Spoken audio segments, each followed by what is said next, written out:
गाजावा पर करब साई। ये सखी हमरो ला करा दो ना भतारी ऑनलाइन। ये सखी हमरो ला करा दो ना भतारी ऑनलाइन। भतारी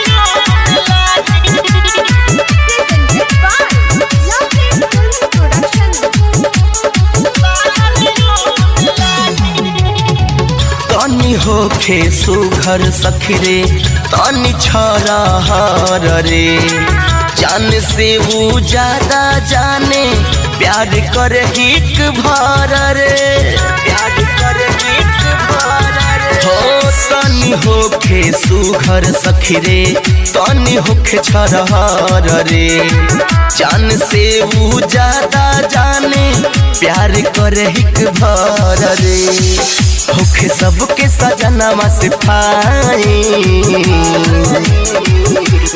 ये सखी हमरो ला करा दो ना भतारी ऑनलाइन। ये सखी हमरो ला करा दो ना भतारी ऑनलाइन।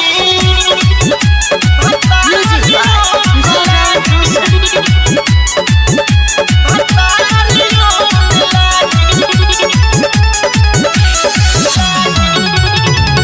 तने कमवा हमरो कद दिल बनी तोहरो साथ हो।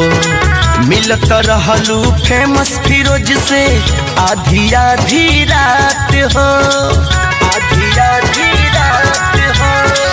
इतने कमवा हमरो कद दिल बनी तोहरो साथ हो। मिलत रहलू फेमस दिनेश से आधी आधी रात हो। धामू बाबू पर लगाई दो नलाई। ये सखी हमरो ला करा दो ना भतारी ऑनलाइन। ये सखी हमरो ला करा दो ना भतारी ऑनलाइन। सखी हो अब नहीं हमसे सहाता चढ़ल जवनिया के भार ना रोकाता। बिना पूछल का गाजावा पर करब साई।